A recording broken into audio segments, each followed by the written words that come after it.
Thank you for joining us. My name is Deneen Powell. I'm the Fuse Executive Fellow for the City of Milwaukee's Environmental Collaboration Office. I'd like to introduce, I'm going to actually have everyone introduce themselves. Eric?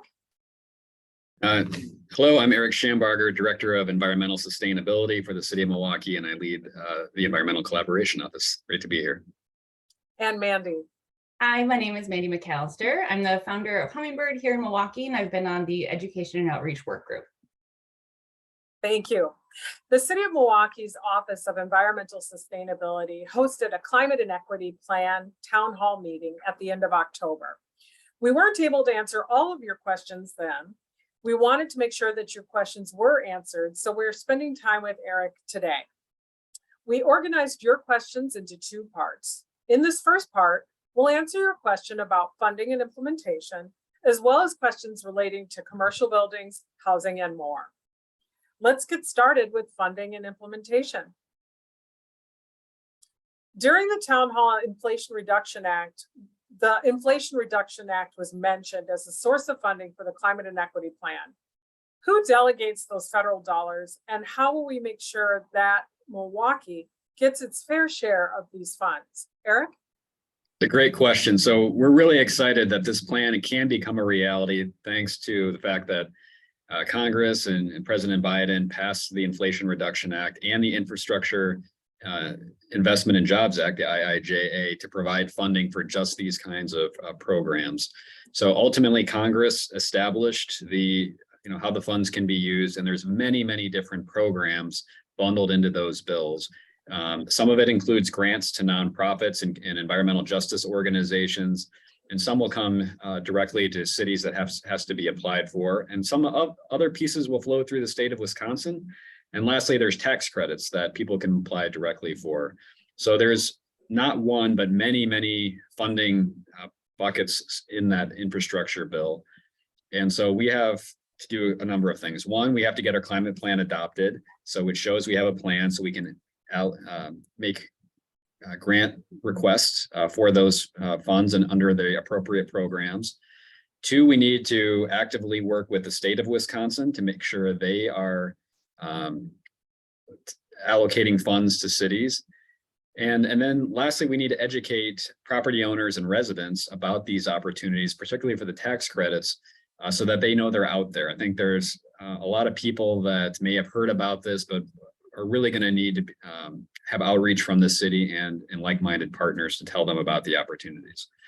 Much of this is still unknown in terms of the actual details. The details are still being worked out by various federal agencies, but we got to make sure that here at the City of Milwaukee, we and our partners and nonprofit organizations are working together, that we are applying for things that are consistent with the climate plan, and that we are aggressively pursuing those funds and scaling up our grant writing efforts. So we're ready, but it's going to take a lot of work to make sure we get our fair share.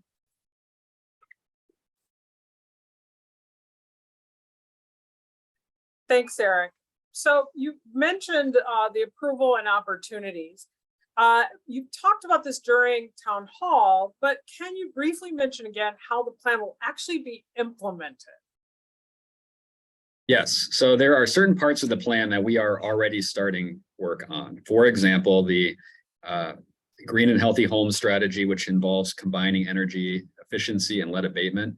We've already hired a contractor, consultant, Green and Healthy Homes out of Baltimore, that's done this successfully in other places, and they are doing interviews with relevant housing agencies to come up with a consolidated plan based on what's already working in Milwaukee, but bringing national best practices to that. So that's one where we're getting the plan in place, and then that will allow us to basically hit the ground running.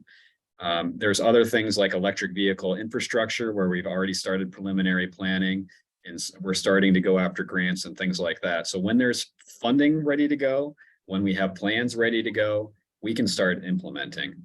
There are other parts of the plan that will require cooperation from other actors that are not under the direct control of the City of Milwaukee. So for example, there's a lot in the plan where we're asking for We Energies to be a better partner on renewable projects, as an example.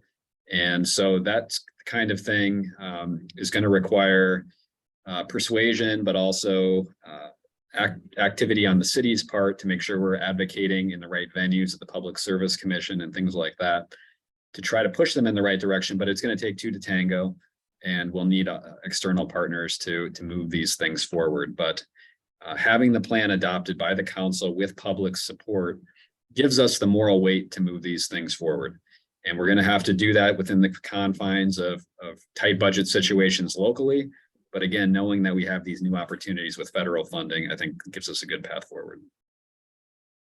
Awesome. So speaking of partners, is it helpful to have people like community members and businesses involved in this implementation process, or even just the process in general?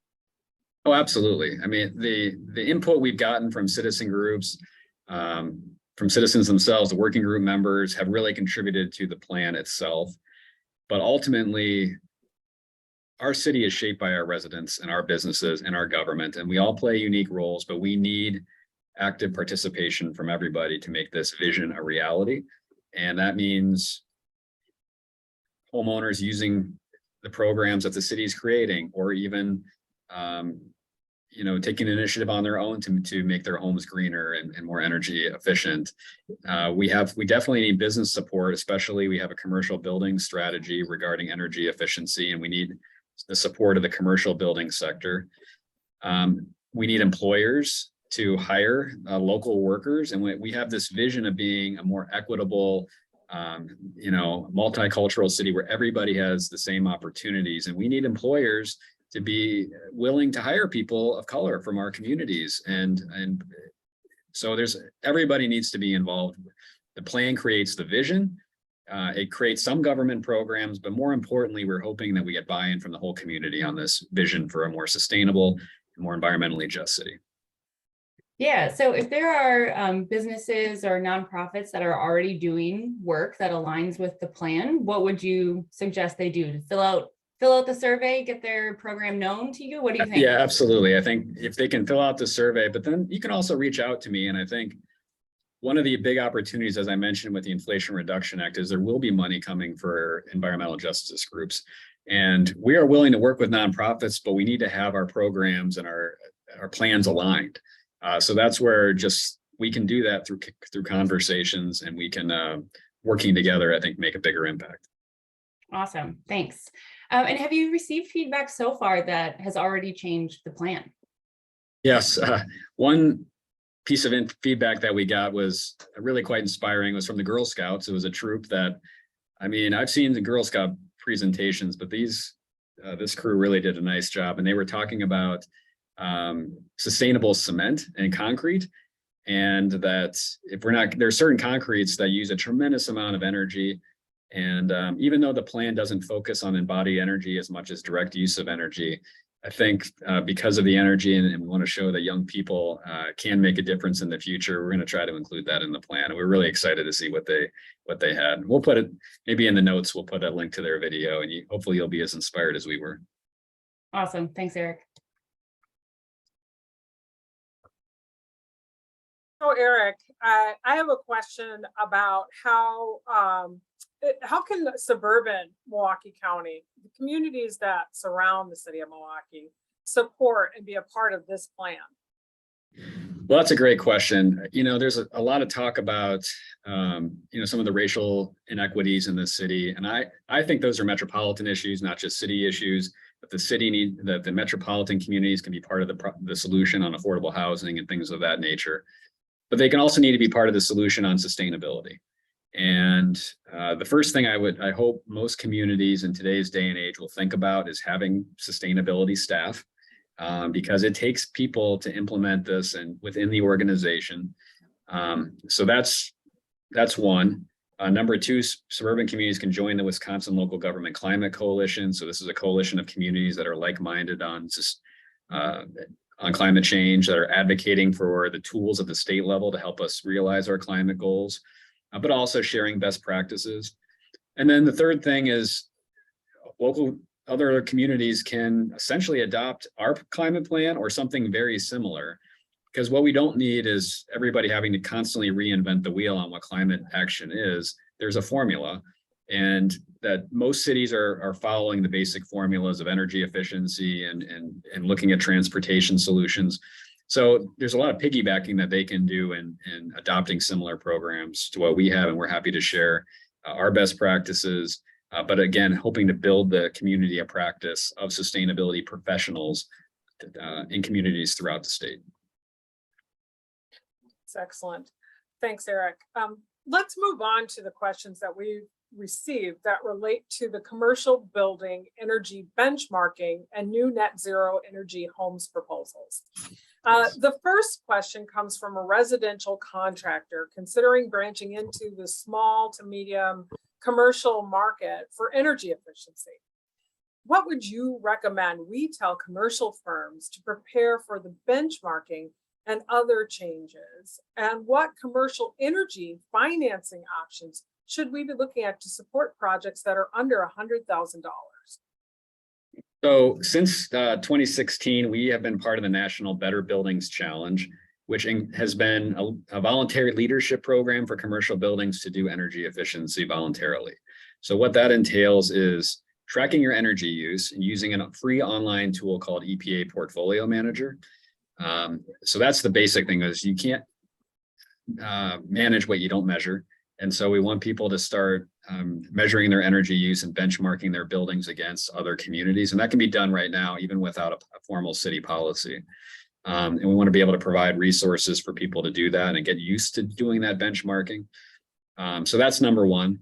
Number two is they can get an energy audit to go through the building, working with an energy professional. And this is where there's a big opportunity, I think, for engineering firms and contractors to tell customers about LED lighting and building automation systems that can really save energy in a commercial building without a lot of capital costs.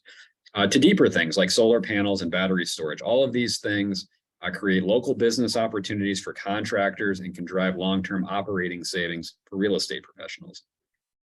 Because there's long-term operating savings for people that do energy efficiency, we created a financing program called Property Assessed Clean Energy, or PACE, where we can provide, facilitate private sector loans for building owners to make energy efficiency improvements. And so we've done over $40 million of PACE finance energy efficiency and renewable energy projects in the city. That program has recently been expanded to cover things like green infrastructure, things that improve resiliency of buildings, and electric vehicle charging. And so that's a great financing tool. So we've taken away all the excuses. There's no excuses not to do energy efficiency anymore. Don't tell me you don't got enough money, because we got financing to make it happen. And these things, if done properly, can pay for themselves with energy savings over the long. Cool, that's great to hear. This next question is also related to housing, and I really appreciate this one. It says, as we build new homes for a larger population, how are we thinking about climate migration and a potentially massive increase in population in the next 50 to 100 years? How can we support those that resettle here in rebuilding their lives? That's great, because I just came from an event called Urban Spaceship, which is about visioning how the city can make position itself for 1 million people, which is what Mayor Johnson's goal is. He wants us to be a city of 1 million people, and that's reversing, many decades trends of stagnant population to a city that's really growing again. So we want to be a welcoming place for people to come here. This is a good news and bad news story. I mean, the bad news is there's maybe people moving from and having their lives uprooted because of climate change, where you have whole communities that may no longer be really livable because of, the threats of hurricanes and wildfires and things like that. So that's really bad for the planet. And every community, regardless of their situation in this world, has a moral obligation to take on climate change. That being said, within the realm of communities at risk, we have a slightly lower risk than many other communities. With regard to, we don't have as much hurricane risk as you do on the ocean coast, and less wildfire and drought risk because we're blessed with Lake Michigan. So you may have, or we expect, a situation where people are going to be moving back to the city of Milwaukee and moving back to the Midwest generally. And that means we need to expand the amount of housing we have. That's why our net zero energy homes strategy is so important, because we need to start building more housing faster, to get to scale to accommodate these population trends. But then the other thing that came out of this conference that I was just at was called YIMBYism. Yes, in my backyard. Yes, I'm okay with development coming back to the city of Milwaukee. So sometimes, there obviously we want to do development the right way and understand how finding the balance of not uprooting existing communities, but we need to be welcoming as a city and have development practices that can help build our population. And here's why it all works together, because when you have a higher population, now you can start supporting things like transit again. And you need that density to support transit and getting people out of cars, and all of this works together. And I think the climate plan is really important to do that. The last thing I'll say is every chapter in the climate plan has a resiliency section. So you'll see you can see in the plan how this chapter contributes to not only cutting carbon emissions, but making a more resilient and healthy city.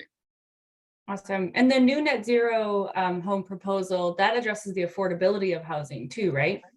That's right. So the idea is we got a lot of vacant lots. We need to get new housing in there. And one way to try to think about housing affordability is looking at two sides of the equation. One side of it is the cost of housing, which we want to bring down by mass producing it, essentially. And the other side is bringing wages up. You can afford more if you make more. And we need to bring manufacturing back to the city. And so the idea here is if we can get a factory that builds these houses, plus the workers on site that can finish them, and now we can start to create good paying family jobs and have people that work in the factory maybe be the first people that buy these homes. So it's really exciting. I've talked to a lot of people and they think about what kind of industries we want going forward. And I think there's broad consensus in this community that housing is something we desperately need, quality housing that's affordable. So let's build it here in Milwaukee, and let's use technology to bring the cost down and scale it up. Awesome. Great to hear. Thank you. So Eric, that brings to mind the next question, which when we're talking about cost, we have a question around 3D printing construction and whether or not that's eco-friendly.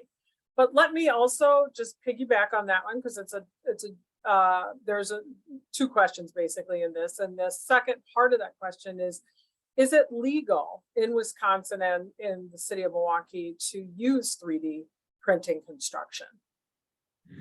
So anything that gets built in the city has to follow the building code. I have to admit that I think it seems to me 3D printing is a little bit premature. The technology might not be market ready yet. And the reason I think that is because there's many materials used in a house. To do proper insulation, normally it's not just one material.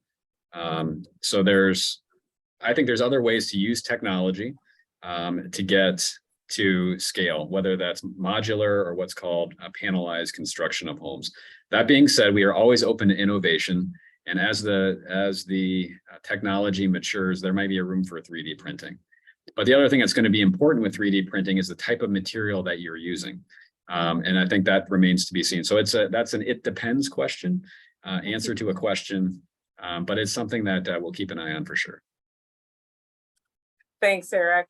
So our last set of questions relate to energy and the greening of the electric grid proposal. Is there anything in the plan to promote microgrids or other forms of resilient energy infrastructure? Yes. So within the green infrastructure, the greening the grid strategy, it talks about having both a robust and competitive rooftop solar market, as well as supporting utility scale solar, but also a concept we're calling a utility of the future. So the historical utility model is they build and own massive assets, big grids, and they earn a rate of return on that, which works pretty well. But I think there's room to adjust that to make it our electric utility, We Energies, to be a central conductor, so to speak, or convener that allows for other people to plug into the grid. And microgrids can fit into that. So microgrids are best, for those who don't know, it's a smaller grid that connects usually a campus, maybe a healthcare campus or a university campus, where it's connected to the broader grid, but in an emergency, it can be self-sustaining. And that means it has to have its own power sources typically. So I think so the plan does it's calling for these regulatory changes that will make it easier for people to hook those kinds of things up. Some of it's legal now, depending on how you do it. Sure. But I think there's some regulatory things that would make it easier and help our utility encourage more innovation among other players. And the last thing I'll say about that is Wisconsin, we don't have coal mines here in Wisconsin. I mean, we don't produce our own energy, but what we do have in this state is a tremendous history of energy efficiency companies and engineering firms that should be at the forefront. And so we can really grow our economy if we think about that kind of innovation within the grid more broadly. Awesome. And speaking of We Energies, and I know there was also a question during the town hall, but this question is, how can we get We Energies to support small homeowners' solar systems? So currently, people can put solar on their own roof if they finance it themselves or through a bank. And typically We Energies is pretty good about connecting it. Our own ECO's Milwaukee Shines program has worked really hard to reduce regulatory barriers, permitting barriers to putting solar on. And we work with the Midwest Renewable Energy Association on a group buy for people to put solar on. And you can get loans through our partnership with Summit Credit Union to put solar on your own roof. So it is possible to do solar energy on your own roof if you finance it yourself. Where there's an opportunity is called third-party financing or lease arrangements, where a solar company, instead of you having to pay for it all up front, they'll say, we'll lease your roof to put solar on there and you just pay us while you save on your regular energy bill. In those cases, We Energies hasn't interconnected them, and it's the subject of some court cases and Public Service Commission hearings. And the city's been a real advocate to say, no, if a solar provider who puts solar on the roof is not the same, they're not acting as a public utility, it's different, they should be allowed. And so the city has been advocating for clarification on that state law through the Public Service Commission. And there's a couple of dockets in front of the Public Service Commission now where we hope to get some clarification on that from them, hopefully by the end of the year, but we'll see. Well, thanks. Okay, so I have a question about pension funds. And the question is Wisconsin and Milwaukee exploring divesting pension funds from fossil fuel companies? So I think that's a very interesting question. It was briefly looked at with the task force. It didn't make its way to the top 10 big ideas, but I think it's something that every pension fund could look at. I think Marquette University recently passed a student-led resolution to start divesting. So what that means is that pension funds have to invest for their members. They hope to get a certain rate of return to pay pensions. And some communities are starting to say, we shouldn't invest in that. Milwaukee's a unique case where the pension board controls that, and they have kind of rebuffed efforts to get social goals in their investing. I think you have to be on the pension board to make that change. And unfortunately, I got enough on my plate to run for the pension board. I don't have that big of an interest in it. But that being said, that's what it would take, is for the pension board to start looking at that. But I think it's good for people keep talking about that, because not only would that kind of strategy can say we're not only not going to invest in the fossil fuels, but it can say let's maybe put some of that money in investing in the clean energy technologies as well, more of a reinvestment strategy. And so that's something to look at, I think. Thanks, Eric, for answering all of these questions. And thank you all for tuning in. Just a reminder that the plan is open for public comment until November 30th. And please visit our website to complete the survey. You can share more detailed suggestions for specific proposals on the website as well. Please join us again for part 2, where we'll answer your questions about green infrastructure, green jobs, transportation, and waste.